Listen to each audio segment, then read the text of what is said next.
মামা সুংসাং পারা গেলাম না, আমি সেই গাড়ি চালাইছি, সবারে ভরতে ভরতে গেছি, সবার আগে ছিলাম বেটা। বিসমিল্লাহ বিসমিল্লাহ বিসমিল্লাহ। ধর বেটা ফাপড় মারিস না, আমার কাছে খবর আইছে না তুই পাথরের লাগে বাড়ি খেয়ে বেড়ে গেছো 3 বার। তুই কি কইলে এটা? আমি মহি পড়ছি। তুই যদি ওই জায়গায় থাকতি না, আমার বাইকের টানে বাতাসে পড়া যেতে। কিরে তুই না সেদিনকে চালান শিখলি, এই কয়দিন এত চালান শিখলি কেমনে? ওই বেটা তুই আমার ইনসাল্ট করলি, আয় খেলি আয় খেলি। আয় তাহলে খেলি খেলি আয়। আয় আয় খেলি আয়।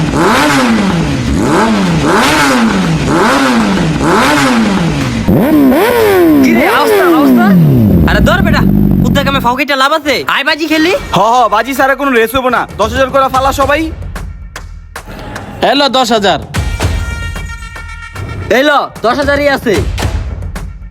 রেডি সবাই?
তুই এটা কি করলি ভাই? আমার তো নিজে বিশ্বাস হইতাছে না। আমার থেকে মনে হইতাছে আমি এখনো কোনো কল্পনায় আছি। কেন রে কি হইলো?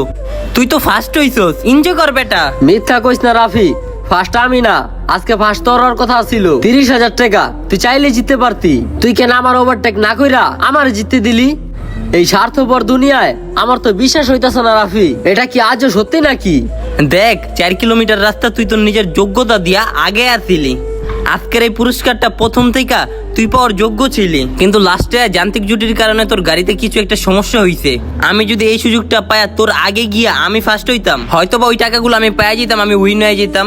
কিন্তু আমার বিবেক আমারে প্রতিদিন ধিক্কার জানাইতো যে তুই রাসেল রে ঠগা, তুই ওর আগে গিয়া একটা নাইনসাবির মতো কাজ করছস। টাকাগুলা তুই পাইছস, এতে আমি আনন্দিত। তুই হয়তো আজকে রেসে জিতছস, কিন্তু আমিও হারি নাই, আমিও জিতছি বিবেকের কাছে।